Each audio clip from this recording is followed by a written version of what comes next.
Thank you for tuning in to our three-part emergency management video series for home care.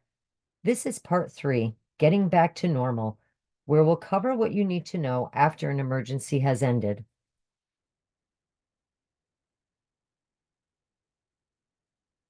Welcome to all the home care patients, caregivers, and providers. I'm Carol Dio, Senior Associate of Public Policy at the New York State Association of Healthcare Providers, or HCP. Please remember that this short video is just an overview to get you started in planning for hazards. Use this information together with the plan your home care provider has gone over with you. HCP thanks the New York City Department of Health and Mental Hygiene, who provided the funding for this important project. Now let's dive in. Being prepared makes everything less scary.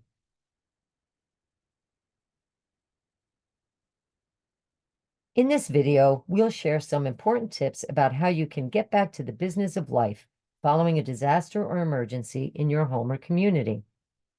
As we keep saying, knowledge is power, and knowing what to expect makes recovery much easier. Whether you stayed at home or had to leave and are happily returning, there are certain things to watch for to be sure your environment is safe for you. Your care team might help you assess your home following a disaster. They have experience and they know you and your health needs, so listen to what they say about your home's safety. First, let's talk about what the emergency was. Whether you were at home or somewhere safer for a severe weather event, the damage and recovery depend on what the weather was. Ice storms can mean very long power outages as repairs are made, and lots of snow might take days to clear. If you live in a house, you may need to arrange for insurance inspections and repair crews. An apartment building will have its own processes for making your home safe again. You might need a lot of patience. And depending on the type of disaster, it might take time for your caregivers to get back to a regular schedule. Expect some delays.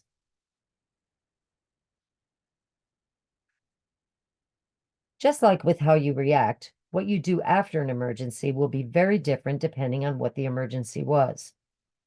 For example, the things you must watch for will be different if you weathered a hurricane or a flood, or if you stayed home or went to a shelter. Maybe the event only affected your home. Maybe it affected a very large area. Recovery sure looks quite different for these situations. It's very important to remember never to return home unless someone knowledgeable has told you it was safe. No matter what kind of emergency it was, you still want to only listen to trusted sources. Your local authorities are a great source for learning what types of things are being done to get your community back to normal. And of course, your care team knows what you need to tend to in order to get back to your regular routines.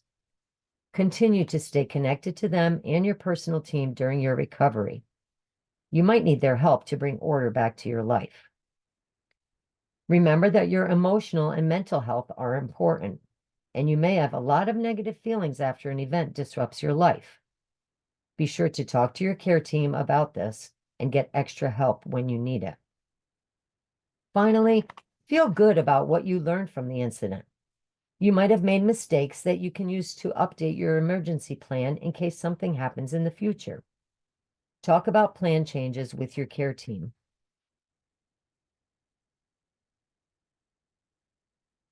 So there are lots of things to consider when returning home safely. You'll want to report public damages if you can. In New York City, you might use 311 for this. Other areas may have their own local phone numbers. You'll need to document and manage damage to your own home. You might want to call your insurance company or your landlord to report any issues. Do that promptly. Work only with trusted resources, cleaning crews, repair crews. Scams are very, very common after an emergency, and you don't want to be their victim. Be sure to ask family members, friends, and neighbors who you can trust to get the job done fairly and correctly. We'll talk about supplies and ongoing risks in recovery in more detail in just a moment. As always, stay connected to your care team and your family, friends, and neighbors. Recovery is easier if we all work together. So what are the damages and what are the ongoing risks? Be aware of these. Water supplies might not be safe yet. If the power is still out, you need to be especially careful with generators and heat sources. You might even be disrupted again or have to leave home during some major repairs or community cleanup. This is all part of the recovery process. It's still very important to have accurate information, even during the recovery phase. Use your trusted news sources like your landlord, government agencies, and local authorities, and most importantly, your own care team.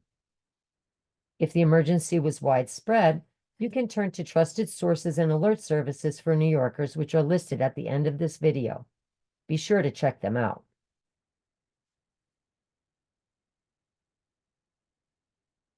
So you probably had an emergency kit or a go bag or both as supplies for your emergency plan. It's important to check all of these after an incident. Refrigerated and frozen foods might have spoiled if the power was out for an extended period of time. Depending on the emergency, water supplies may be affected. Follow all official instructions to boil water or avoid bathing with tap water. Watch for updates on water supplies and be sure to inform your care team if there are issues with your water. Also, you want to make sure you're stocked with medications and any supplies you or your caregivers need to maintain your health. With some incidents, there may be delivery delays, so work with your care team to place orders in plenty of time to keep everything stocked at home. Finally, check your emergency supplies at home and also check your go bag. Replace anything that was used or damaged so that you're prepared for the future. As you and your community recover from an emergency, you may be in more frequent communication with your care team for a while. Remember, they are recovering too. Their business may have been disrupted, and in a widespread emergency, your caregivers are taking care of their homes just like you are. This is another time when a little bit of patience and knowledge will go a long way towards everyone recovering together. Continue to respond to all outreach from your care team. Note any scheduling changes, and as we've discussed, be sure to inform them if your needs have changed after the incident. Always ask for help when you need it.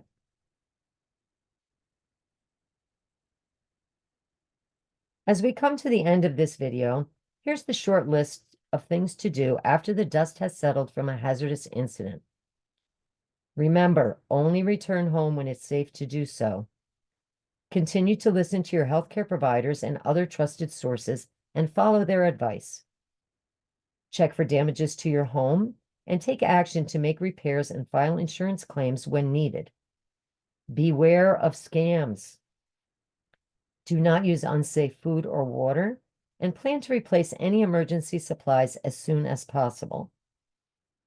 Stay connected during recovery and work with your care team to update your emergency plan based on what you all learned. Be safe.